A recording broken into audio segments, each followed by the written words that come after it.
Hello, church. My name is Nick Burrows. I have the privilege of serving as one of the elders here at Lookout Valley Baptist Church, and I have enjoyed being a part of this long-range planning team.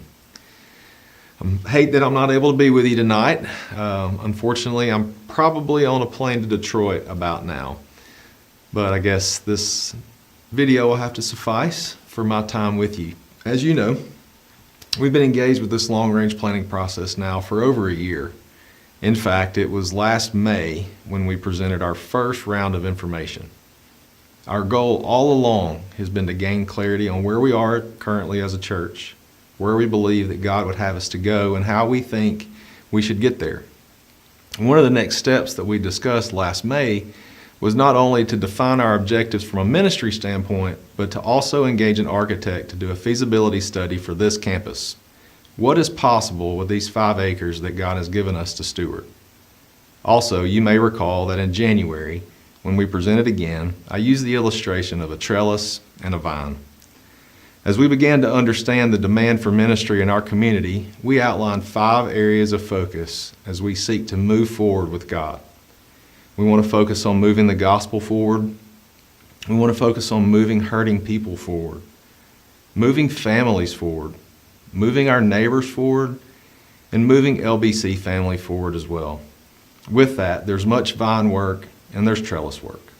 I would encourage you to go back and watch that January presentation if you weren't able to see it, because it was there that we discussed the type of vine work that we hope to engage in. In fact, much of that work has already started. Beth is already training up leaders for our group counseling ministry. We have a team meeting regularly to focus on volunteer development. And Wade has been engaged with several men in leadership development and hopes to build small groups.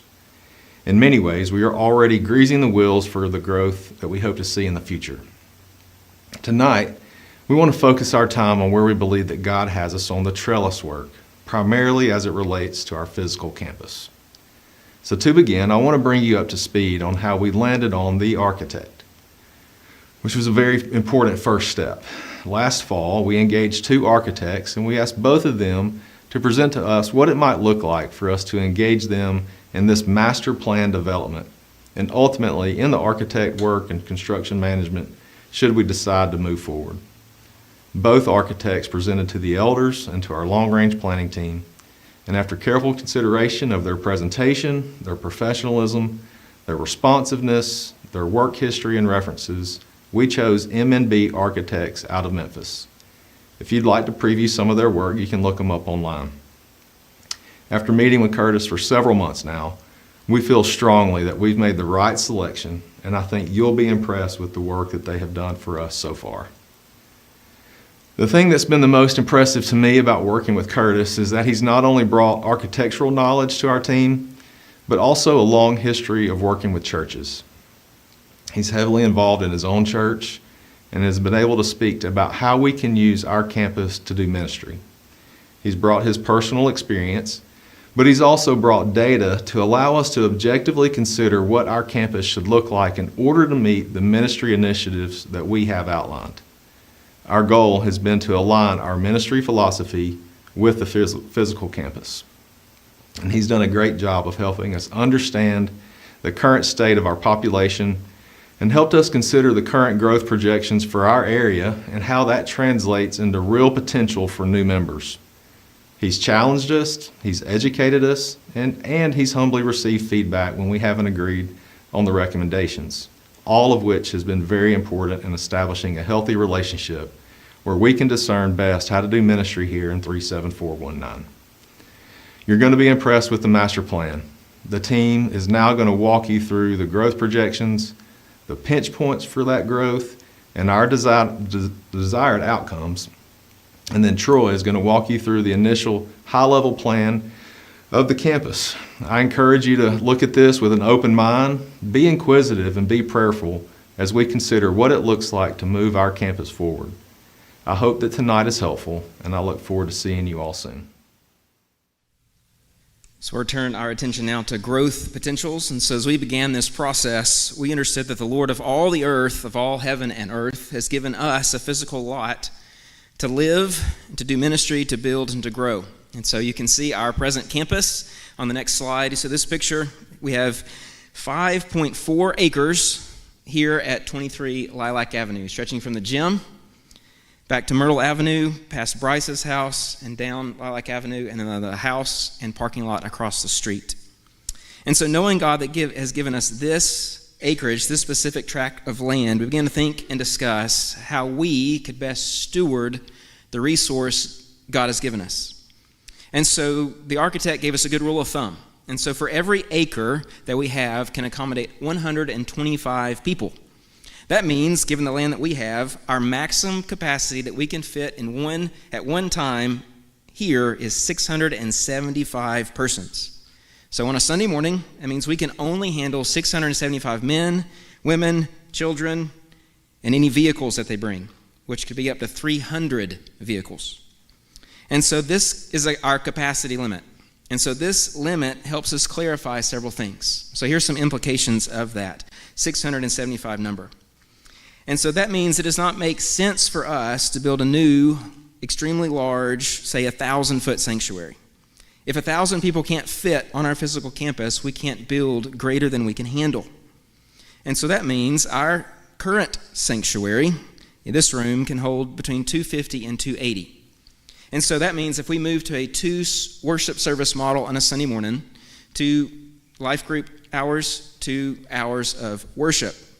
And so if we do that, we can accommodate 500 people pretty comfortably, along with the preschool and children's ministries that goes on. And so this 2-service model allows for tremendous growth, but also keeps us under that maximum capacity.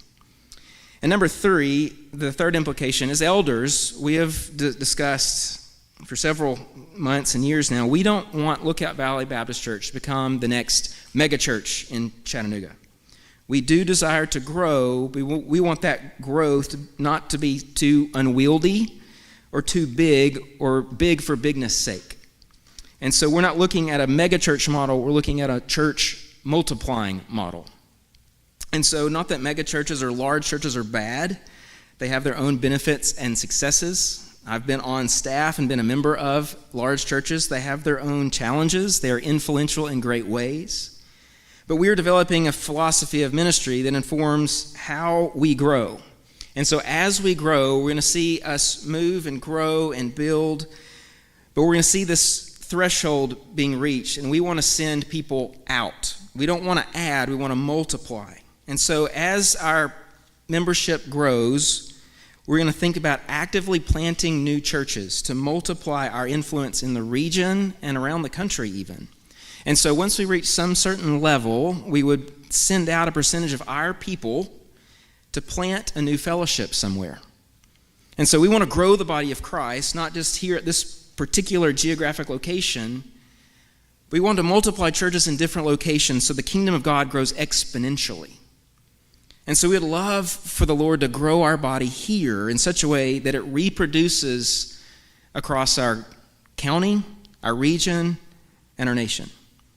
Again, our desire is to grow both spiritually and numerically. And so a church of 500 people can do a lot more than a church of 250 people. And a church of 500 people can do a lot of things well that a church of 1,500 cannot do. And so our desire as elders, our philosophy of ministry is to grow with the goal of multiplying, not just adding. And so with all that being said, with those implications, look at some evidence to consider how we can move forward and how we think about Lookout Valley growing in the future. And so three things. And so we all know that Chattanooga is growing. If you've driven across town like I did today, we understand that Chattanooga is moving and expanding. We can't escape that fact. And our corner of the county, our corner of this region is growing exponentially and rapidly. And so we've asked the question over and over again, people are coming, are we ready for them? So we need to be prepared for evangelism, for ministry, for service, to our current neighbors, to our new neighbors. Even on our street in the past year, we've had 2 new couples move in to our community. So new houses are being built, people are moving into established neighborhoods. There's tremendous growth in South Broad, Marion County, and beyond. And so if you didn't know, the elementary school's going to 3 kindergarten classes this year from 2. So our community is growing. Are we ready? The potential reach of our body and our people is outstanding. The harvest truly is plentiful. We talked about VBS just a moment ago. I was thinking about VBS this week, and so we roughly have about 100 kids every night for VBS. About 40 of those are our children that are here regularly. And so that means between 60 and 65 kids are not part of our fellowship. And I went through one of the lists, and about 30 kids each night don't have any church home. And so roughly 30% of our VBS population aren't connected to church anywhere. Imagine the possibility of just reaching those 30 families and the impact. Not having to go anywhere else, just the folks that are coming to us. And so it's amazing what God is doing. He's already bringing people here. Are we ready for them? And how can we minister and serve them?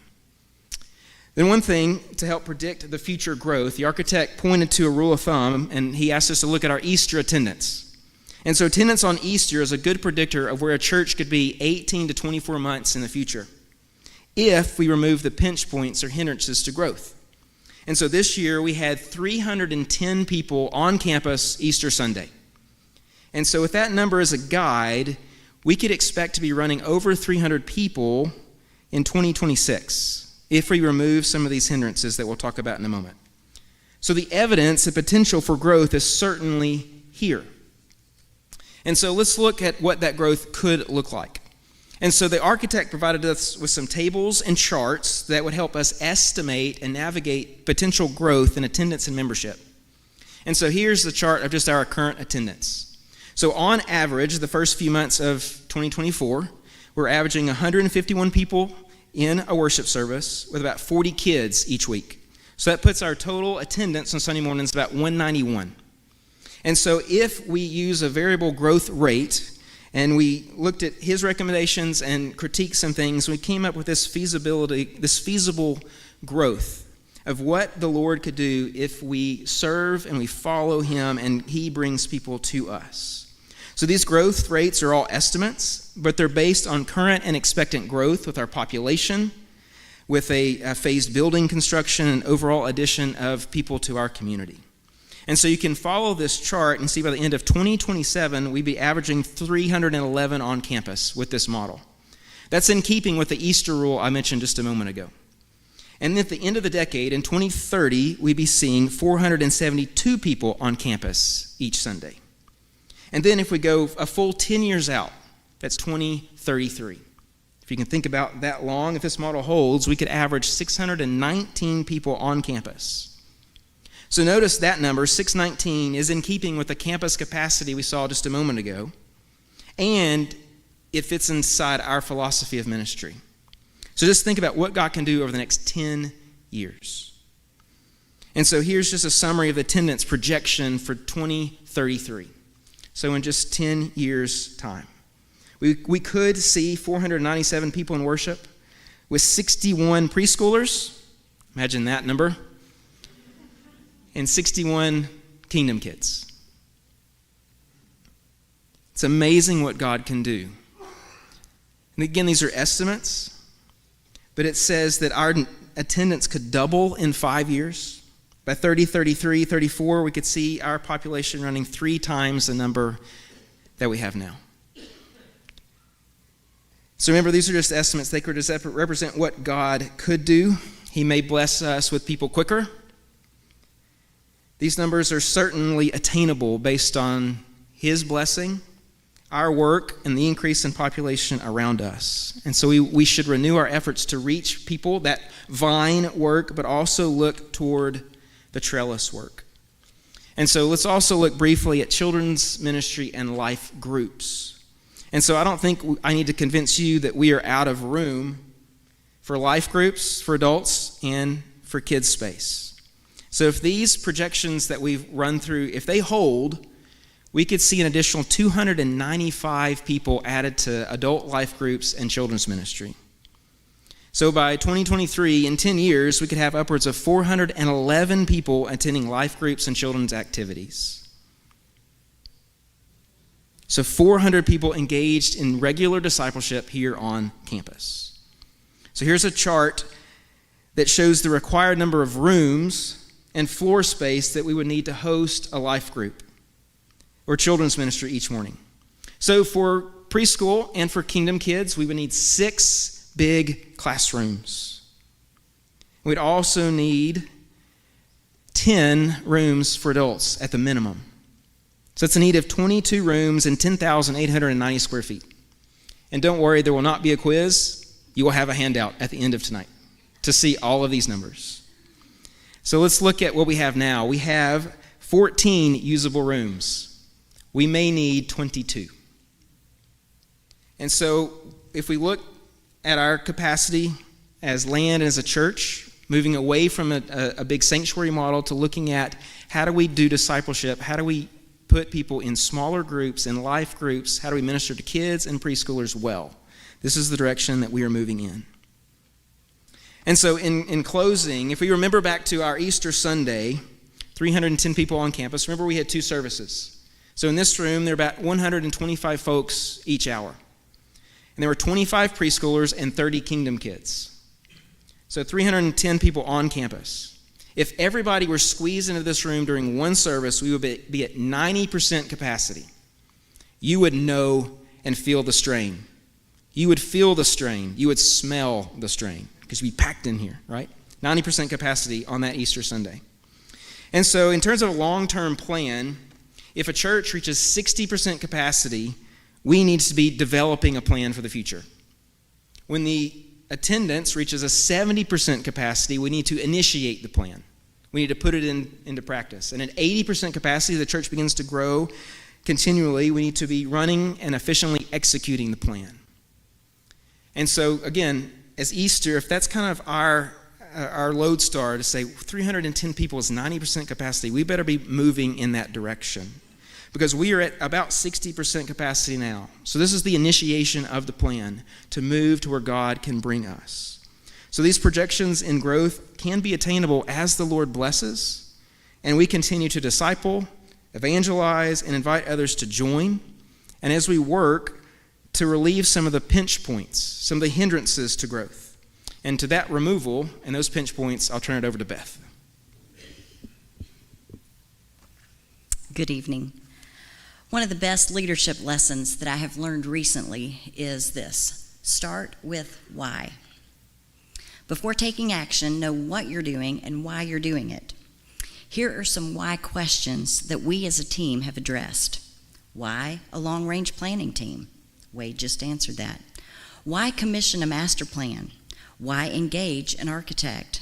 Why invest in our facilities?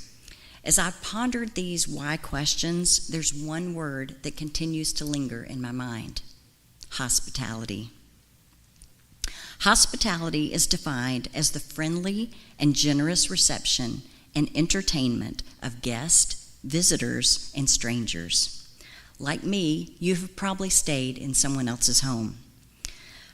Maybe it wasn't the fanciest home, it probably wasn't the largest home or the most expensive home, but it was warm and it was welcoming. Perhaps the host laid out towels and left them in the bathroom for you. Perhaps there were flowers on the nightstand. Perhaps they served you your favorite meal. The message is this: I considered you, and I wanted to make you feel comfortable. I prepared a space and an atmosphere where you could be greeted and welcomed. I intentionally thought about you, and I prepared for your arrival. In the same way, we are intentionally thinking about and preparing for future family members. We are considering them and how best to welcome them into our family. With that in mind, we have identified potential barriers to hospitality, and we want to remove any unnecessary hindrance that would keep people in the category of outsider rather than insider. First and foremost is parking. You guys know it. You come every Sunday. We currently have 97 paved parking spaces, and we average 100 to 110 cars on the campus. That's right now. We're already over capacity for parking. What message does that send to a young family driving onto our campus for the first time? Are we prepared for them? Are we anticipating their arrival? Secondly, we ask this question: how inviting are the exterior and interior appearances of our buildings? Do they beckon a stranger to come in for a respite from the toils of life? Do they accurately reflect the personality of this church? This is a warm fellowship. This is a body of grace. Does our building reflect the warmth and the grace of our family membership? Thirdly, how easy is it for first-time guests to acclimate themselves to the rhythms of our Sunday mornings? Can they clearly identify where to enter the building, where to take their children? What is the schedule on a Sunday morning? What options are available to connect with a life group? What if all those questions could be answered at a one-stop shop, a functioning, efficient welcome center? Fourthly, by God's grace and increase, as Wade mentioned, we hope to fill our sanctuary more than once on a Sunday morning. Multiple services will lead to more foot traffic throughout the facilities. People coming, people going, people crossing paths. Again, from a hospitality perspective, have we intentionally anticipated and prepared for this? Do we lean into the traffic as a privilege or as a nuisance? Finally, we want to extend a true red carpet rollout to some of our most esteemed guests, our children. There are no more valued or treasured guests on our campus than the little ones. We want to clearly communicate the following message: the safety and quality instruction of your children is of utmost importance to Lookout Valley. Children are a priority here, and we have prepared to receive them in a warm, safe, and nurturing space. In summary, your long-range planning team has diligently sought to identify potential barriers to hospitality, or in other words, potential barriers to growth. In collaboration with our architect, we are committed to removing and relieving these barriers to prepare the way to welcome new members into our family. This will require that we think outside of the box as we explore and implement solutions. We are a gracious and warm church body, and it is our desire that our facilities match the spirit and the hospitality of our church membership. Thank you. Well, our architect, Curtis Doss, is the lead architect with MNB, and he regrets that he could not be here this week. He really wanted to be, but he was previously engaged with other projects and also next week as well. So you're stuck with me to explain his drawings. Before we look at drawings, I do want to make some preliminary considerations, okay? First of all, I want you to keep in mind that what we're presenting today is a master plan. This is not detailed drawings of every room and every space. It's a master plan. So this is a 30,000-foot view. You will see some schematic drawings. There will be some details in those schematic drawings. They're just placeholders. Secondly, you will also see that there are some details with the exterior facade, with windows, landscaping, that kind of thing. Again, these are placeholders. We're looking at the 30,000-foot big picture. Here's the third preliminary consideration. We're mainly focused on the big picture of a campus master plan. I've said the same thing the three different ways. That's my point. Because I know people are going to say, where to put a door there? Why do we put a door there? This is a big picture concept, okay? So first, let's look at the existing site plan. This is what we currently have, and Wade mentioned that before. You can see some of the detail there. I noticed that this aerial photograph was obviously taken on a Sunday morning because the Methodists have cars in their parking lot and our parking lot is full. I counted. There are 39 cars on our campus in this picture that are on grass or gravel, not on a paved spot. If you drive through 37419, this is not an exaggeration, we have the worst parking situation in this zip code. If you go to the Methodist Church, you go to the Nazarene Church, you go to the Holiness Church, you go to Tiftonia Baptist, you go to Riverside Baptist, you go to Presbyterian Church, we have the worst parking. Not that this is a competition, but we want to be inviting, right? Okay, so this is the existing site plan of what we have and what we own and what the campus we have. Let's look at this rendering of phase one of the recommendation from the architect. What you will notice are several things, and I'll walk you through different aspects of phase one. First of all, I want you to notice that the office annex has been moved up to Myrtle Avenue, and you can see that yellow circle there. The church has already approved this move, and the architect recommended that it go right there to be out of the way of future growth and parking. And so that would be one of the first steps that we would do, is move the office annex to Myrtle Avenue. You'll also see there's an increased opportunity for parking on the north side of the existing sanctuary. That would go up towards the back porch of Bryce's house. That additional parking will add 33 paved spaces in addition to the other paved spaces you see around the campus there. Let's zoom in now to the main part of the building, this 3D rendering of phase 1 of the architect's recommendation. First of all, I want you to notice the front porch is missing. And I'll explain where it went whenever we get there. Also, that spot there where you see the front doors, that's not doors. That is a wall. That is not an entryway to the auditorium. I know many of you are thinking, what are you thinking? We said the same thing. What are you thinking? Also notice that the foyer, the tiled space in the back, the foyer roof line extends out. You see that? And it extends out to corridors that would be constructed on each side of our existing auditorium. And those corridors move towards the back of the building. Look at the next slide. You see that there's also a corridor or lobby at the back side of the existing worship center. And so that would include entryway on both the north and the south side of our existing auditorium. And we will have take-home pictures for you to take, so don't worry if I'm moving too quickly. I've got 11 minutes. Again, this will be a space, like Beth mentioned, for adequate exchange for 500 people, 250 in each service, to be able to change out and change over between services and between small groups. The next slide is a 3D rendering of what phase 1 would look like. You can see there a drop-off, drive-through drop-off that accesses the main lobby. That would be the central hub of the campus. As we thought through and talked through this with our architect, one of the things that was focused on with the design is that there be just that, a central hub. You think of an airport, you have a terminal, and then you have the gates off of that terminal, but the central hub is where you access those gates.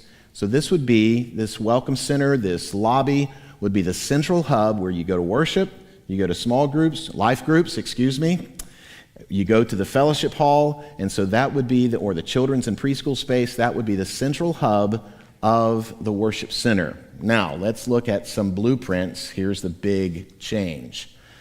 What you will notice is that the auditorium orientation is rotated 180 degrees.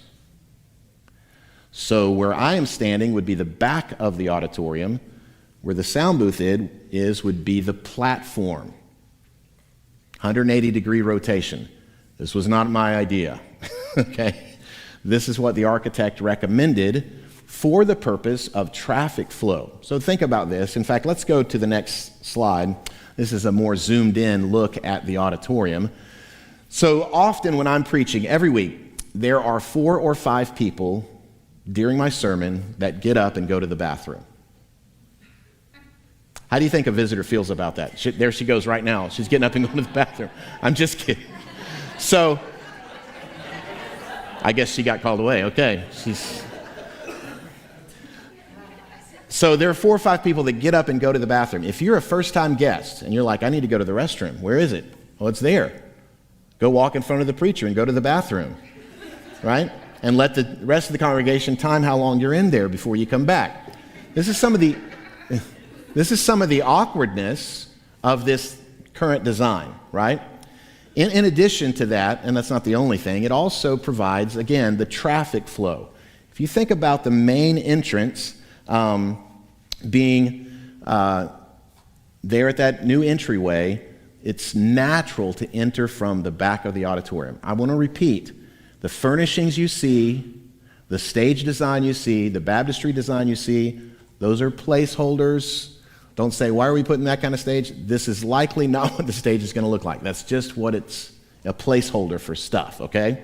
I will say, however, the architect drew this with 298 seats. Why? If you cross the threshold of 300 seats, you must fire sprinkle the whole building. So this keeps us below that threshold, which saves moolah, right? So that's 298 seats in that drawing. Let's look at that back corridor, okay?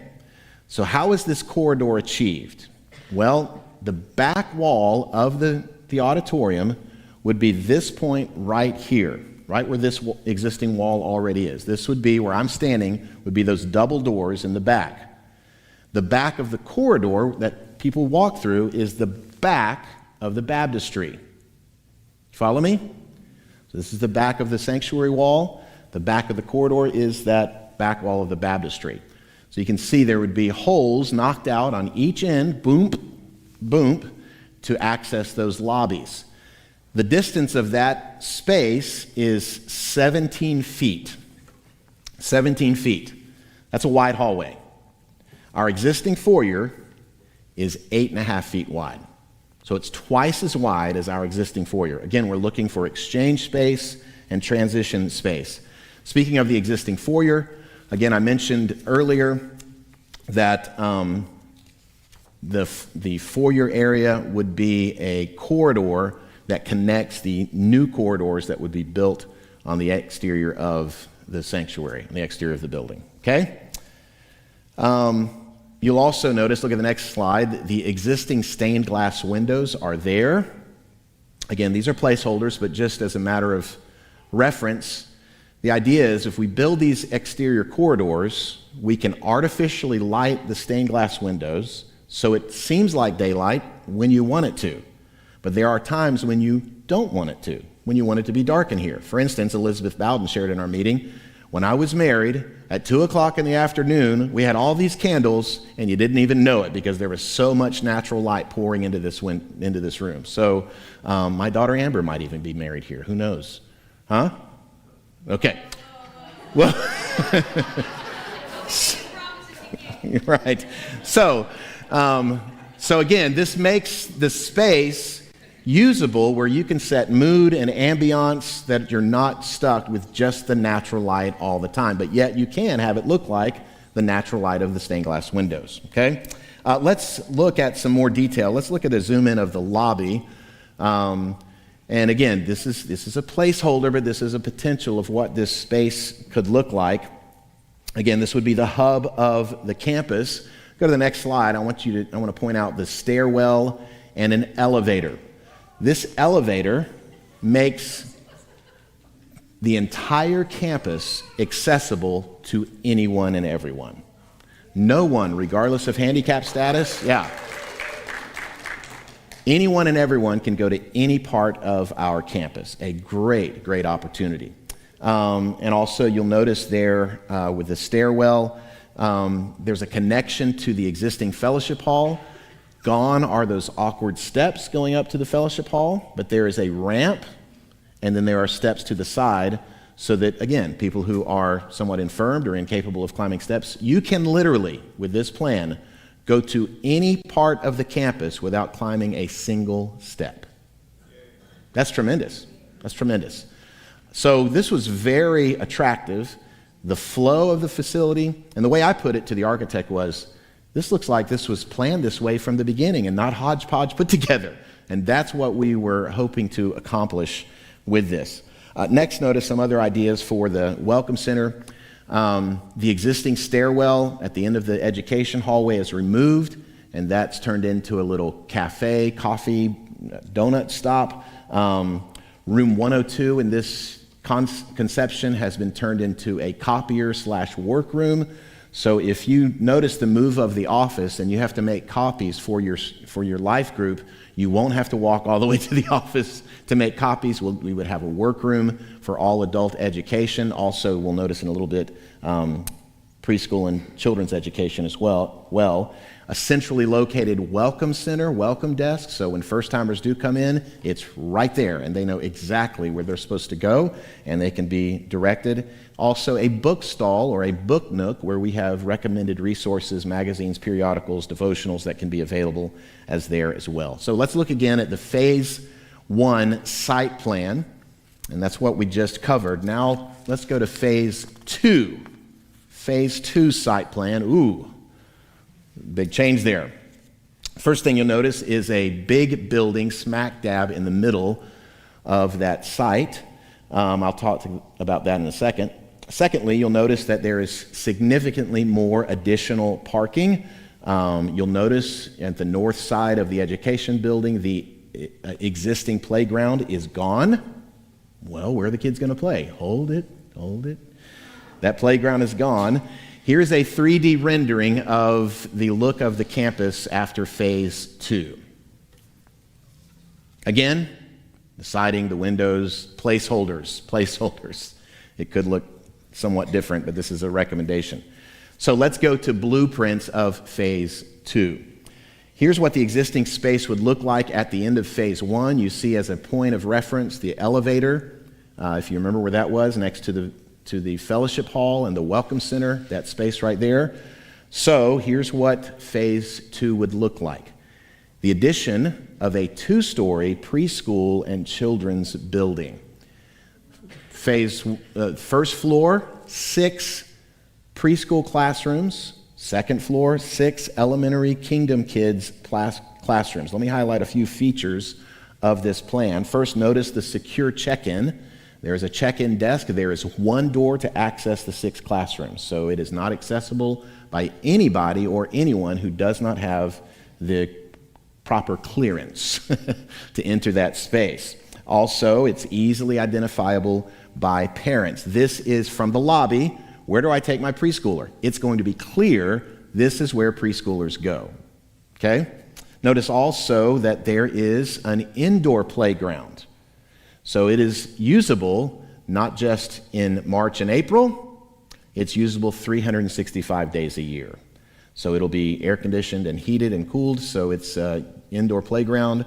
This concept has glass windows so you can see them from the lobby, you can see them from the outside, but again, the only access to the playground is through the secure zone, through that check-in area, okay? Also, notice in the middle, there is the workroom, resource area, supplies, crafts, located there in the middle. Also want you to notice, look at this next slide. I took the scale look at room 101 and put it on top of one of the classrooms in the preschool area. So room 101 in our existing education space is our biggest classroom. This preschool classroom is twice as big as our biggest classroom on campus. That's fantastic, right? That's fantastic. Lots of room for children, for preschoolers, okay? Again, the second floor, if you look at the next, this is a mirrored look at the first floor. Have 6 large classrooms. Again, these are potential, but this is a concept. An elementary-aged playground, so the grimy third graders don't play on the preschoolers' playground equipment. They have their own playground. And let's see, there's adequate resource space, a kitchenette, bathrooms, etc. in that. Again, also a secure zone with a check-in area that's accessible via the elevator or the stairwell.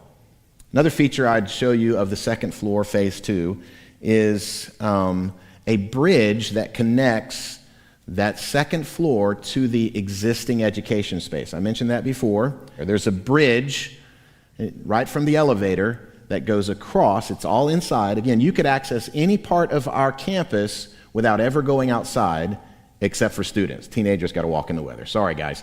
But everybody else, you can access any part of the campus without ever going outside, okay? And so there is a second floor bridge that accesses the education space. This is a concept, but the way this is drawn up, you see there is a hallway right down the middle. It's not offset to one side, So you could essentially have the same size classrooms on the second floor that we currently have on the first floor. Large classrooms for life groups to be able to meet in, also bathrooms and that kind of thing. Again, these are concepts, but I wanted you to see that just to understand what the potential of the second floor education could look like once the preschool and children's building is constructed. Let's go and look at the 3D video. Roll the tape.